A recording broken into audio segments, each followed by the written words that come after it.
clothes, Ma. You think we'd just let you walk, huh? Was I being interrogated by a 10-year-old in cosplay? Just then, a tall man stepped in. The man introduced himself as Mr. Hines, the owner of the mall. He was an American who just happened to be there that day. Lucky me. He listened to my sob story, called my hotel, and 20 minutes later, my parents showed up. Lara, we're so sorry. We got an urgent message regarding a prototype and had to leave in a hurry. And we totally forgot. Huh, typical.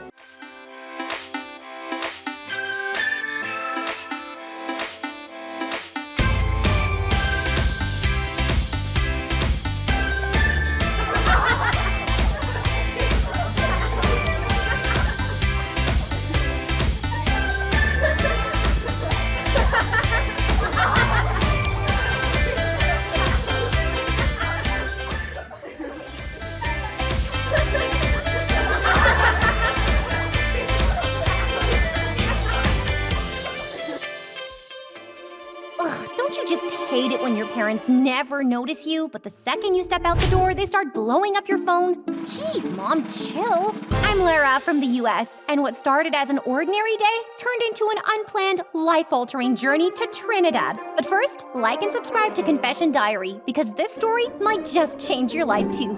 I was born to two geniuses. Super busy, super important, super not available for their own kid. Mom, can you bake cookies? Gloria, bake cookies for Lara. Dad, can you push me on the swing? Roberto, go play with Lara. My parents had a team of servants who did literally everything, from cooking to brushing my teeth. They made sure that I won't have to lift a finger since they were never around, so they thought to buy my love. Can I get a pony? Can I get a massive water park in the backyard? Can I get a walk-in closet bigger than my bedroom? By age 9, I was a school celebrity. Everyone wanted to be my friend, but the only person who cared about me was Nadia, my best friend who I met on my 10th birthday. One time, I begged my parents for a shopping spree in Japan, and guess what? They did! Best parents ever! Or so I thought. We went to the biggest mall ever, and when I stepped out to show off a new outfit, I froze. Where are my parents? Did they leave me in another country? I sprinted for the exit, but security was faster, and before I knew it, I was dragged into a tiny windowless room of doom. And then they started asking me questions in Japanese. My brain went into full Error 404 mode. Yoshi, Ryu, Jinkazama. Like listing random video game characters was gonna help. Spoiler? It didn't. I knew if I ever wanted to see my parents again, I had to act fast. I latched onto the guard's ankles like a desperate toddler and wailed like a banshee. I wanna go home! Send me back to America! Tears activated. Drama maxed out. Dignity? Non-existent. Just then the door swung open. A tall man stood by the door, and next to him, a girl in a pinstriped suit and a frickin' fedora. The man gave me one look, tilted his head slightly, and the guard immediately followed him outside. And I was left alone with Mafia Barbie. She squinted at me and spoke in this deep mobster voice. Why'd you steal the clothes, Ma? You think we'd just let you walk, huh? Was I being interrogated by a 10-year-old in cosplay? Just then, a tall man stepped in. The man introduced himself as Mr. Hines, the owner of the mall. He was an American who just happened to be there that day. Lucky me.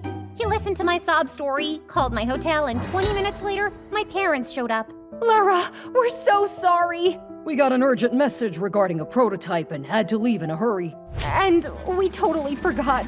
Huh, typical. Mr. Hines and my parents let me spend the rest of my Japan trip with Nadia, who was obsessed with dressing up and acting like movie characters.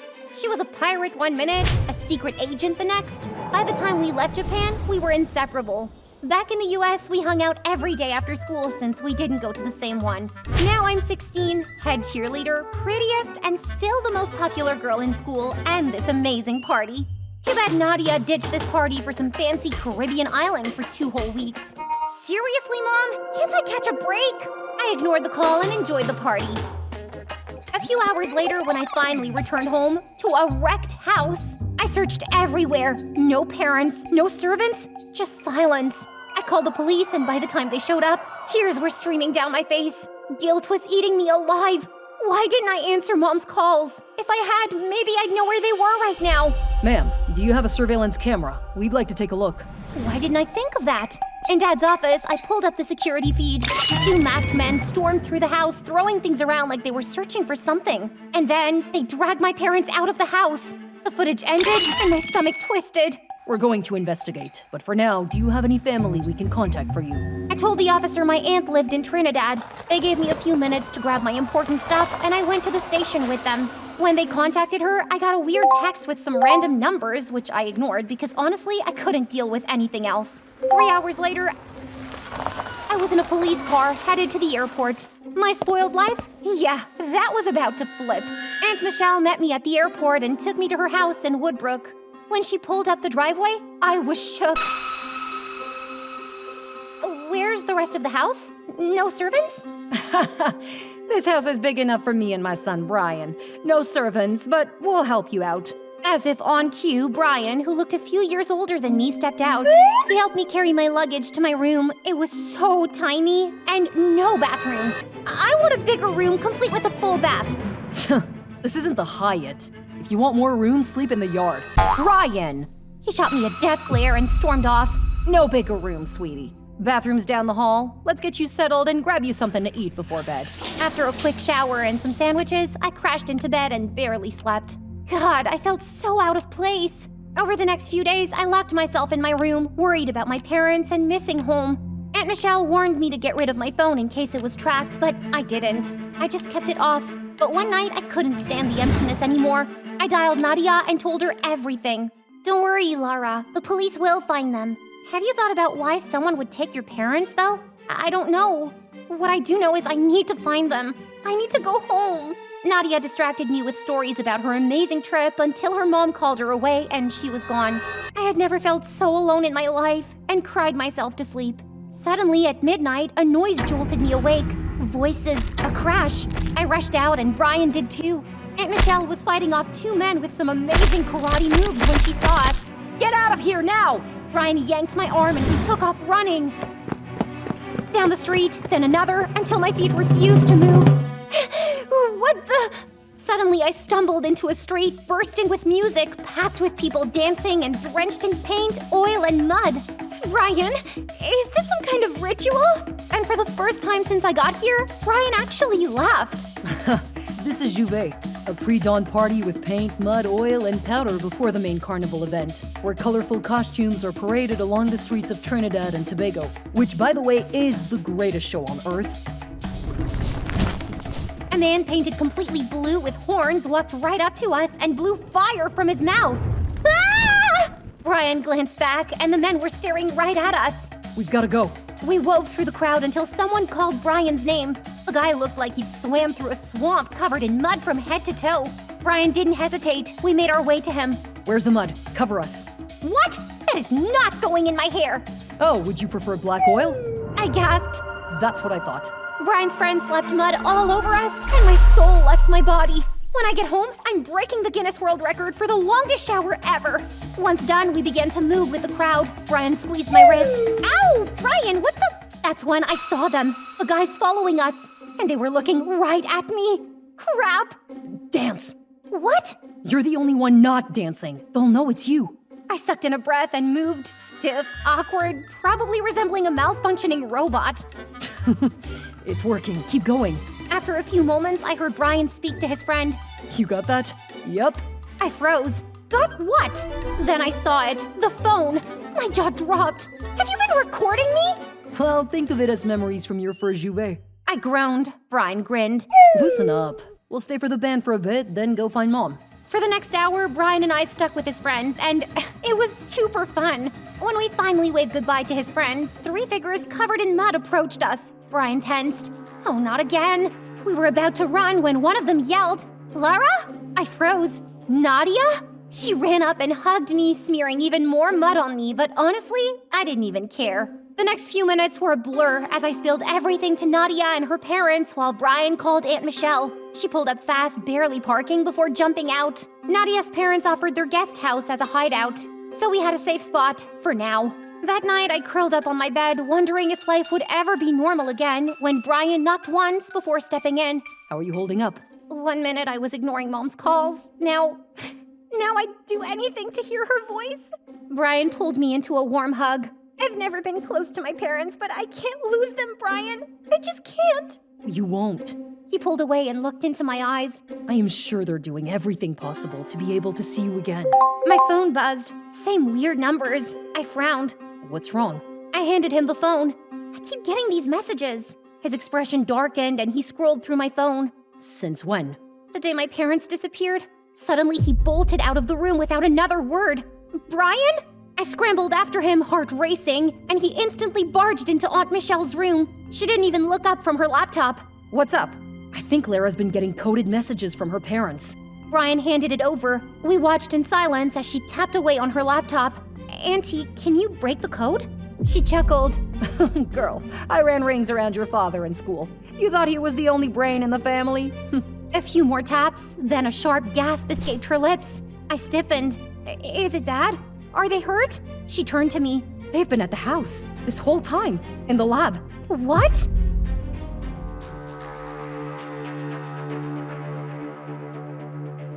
Lara, I can't believe you didn't figure it out. What do you mean? You pretend you're not smart enough to fit in, but I've seen those science magazines stashed at the back of your closet. Everyone looked at me and I could feel my face turning red. My deepest, nerdiest secret was out. I loved science. But that doesn't mean I'll automatically know it was a code. No, but if I had studied it long enough, maybe I would have figured it out. Aunt Michelle cleared her throat. So, here's the plan. Brian, you'll take Lara home. I'll be covering you from my laptop. The security cameras at home caught the men's images. I'll make sure they're detained at the airport so they can't follow you. I'll also go with them. I hadn't expected Mr. Hines to step up, but I was thankful that he did. Great, but don't make it look like you know each other. If things go wrong, you're their backup plan. I swallowed hard. Oh, this was getting way too real. How do we get into the lab? I don't know the code. They've already sent it. I've sent it to Brian. Both of you memorize it. I've booked your tickets, flights at 6 this evening. Your disguises will be ready in a few hours.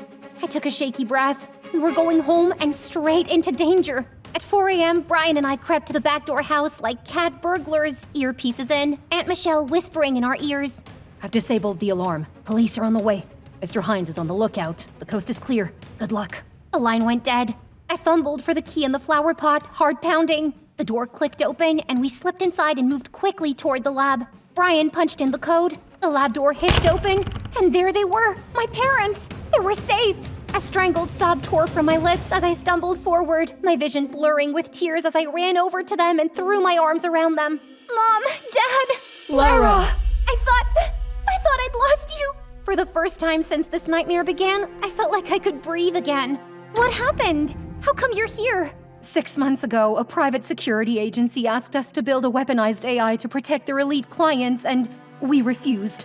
They didn't take no for an answer. When we learned they planned to kidnap us, we sent the staff away, staged our own disappearance, and sent you the codes to find us. But I don't know code. We knew you'd go to Michelle and she'd put you back into the country under the radar. And what if that didn't happen?